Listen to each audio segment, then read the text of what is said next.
요 여러분 평안하셨나요? 이제는 꽤 오래됐죠.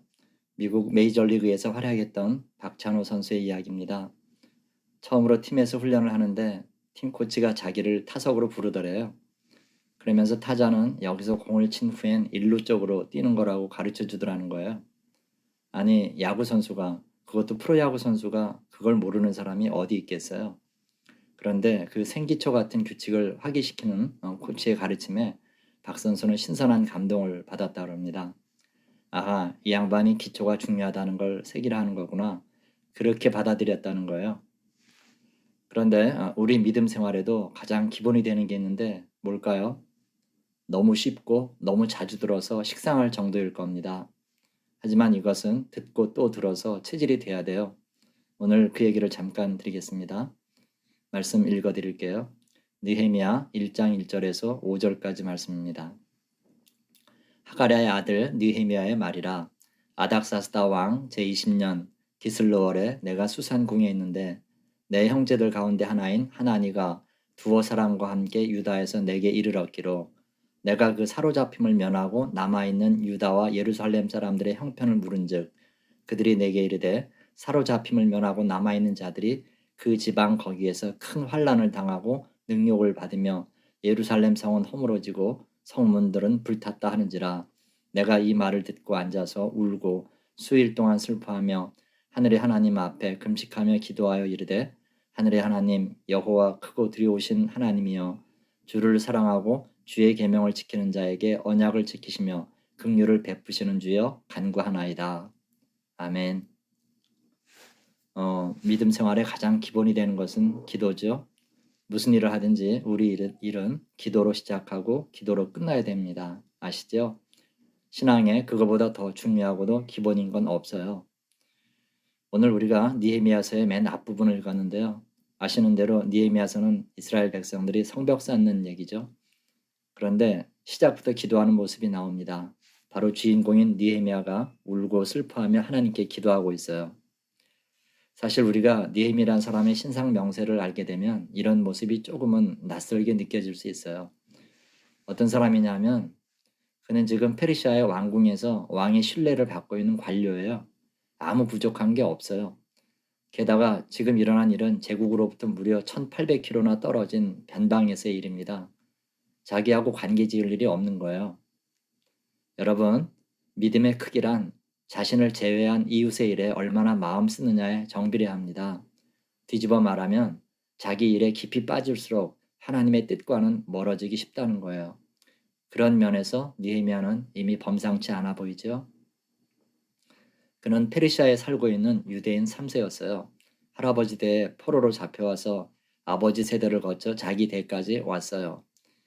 그러면 모국의 존재란 흐릿한 그림자로만 남았을 텐데 오히려 시간이 갈수록 그에게 조국의 모습은 선명하게 떠오르는 것 같은 거예요. 그러면 이건 뭐죠?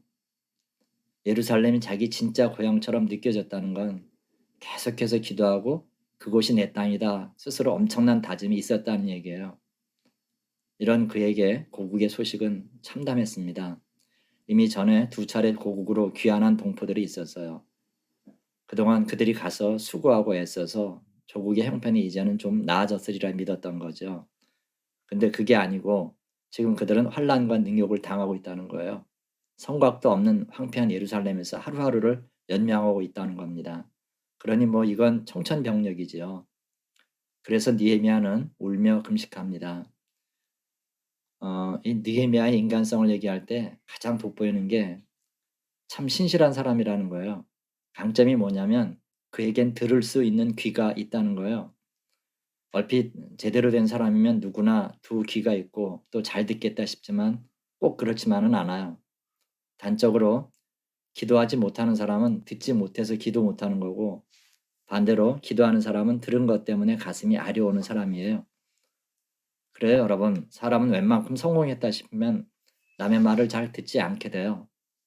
즉, 가진 게 너무 많거나 마음이 높아져서 자기 중심적인 사람이 되면 더 이상 남의 말이 들리지 않는다는 거예요. 지금 느헤미야의 현직은 페르시아 왕의 술관원입니다. 술관원이라면 왕이 마실 술을 먼저 먹어보는 사람이고 그 얘기는 왕과 그의 목숨이 결탁되어 있다는 얘기잖아요. 왕을 독살시키려고 하면 느헤미야가 먼저 죽습니다. 어떤 면에서는 왕의 형제나 자식보다도 더 신뢰받는 사람인 거지요. 분명히 부귀영화를 누리고 있었을 거고 외국인으로서는 더 이상 오를 수 없는 가장 높은 자리까지 올라간 거예요. 한마디로 아무것도 아쉬울 게 없고 왕 외엔 그 누구 말도 귀담아 들을 일이 없는 사람이었죠. 그런데 그의 귀는 열려 있었던 거예요. 그래서 형제에게 소식을 듣는 동안 아픔이 몰려왔고 어찌 보면 제3자의 일처럼 보이는 사건을 자기 일로 여기고 기도에 돌입한 거였어요. 여러분, 그렇게 보면 확실히 기도는 습관이죠. 그리고 그 습관은 운명을 바꿔 놓습니다. 결국 평소에 쌓는 기도가 운명을 가르게 된다는 거예요. 느헤미야가 일반 백성으로서 선지자요 총독이 된 것은 순전히 기도의 사람이었기 때문에 가능했어요. 우리의 지금 모습도 다른 요소 때문이 아니라 우리의 기도가 이렇게 만든 겁니다. 그래서 우리가 다른 사람이 되려고 하면 가장 먼저 할 일은요. 무슨 뭐 생각이나 환경 이런 걸 바꿀 게 아니라 기도부터 해야 됩니다. 기도로부터 모든 게 시작되기 때문에 그래요. 말과 생각과 행동 그리고 환경과 운명까지 몽땅 바꾸는 힘은 기도밖에 없어요. 기도란 전능의 통로를 활짝 여는 대문이에요. 하나님의 손을 잡는 일이고 그분의 마음을 움직이는 수단입니다. 그 모두가 기도의 습관으로부터 비롯되는 거죠. 꼭 기억해야 될 게요. 하나님은 우리의 기도를 통해 당신 뜻을 이루세요. 그래서 기도로 시작한 일치고 실패하는 법이란 없는 거예요. 물론 그 기도는 주의 뜻을 위한 것이지 사심으로가 아니라는 전제 하에서예요. 여러분, 우리 다시 다짐해야 됩니다. 어떤 일이든 기도보다 앞서서는 안 됩니다. 무슨 일이든 기도부터 해야 돼요.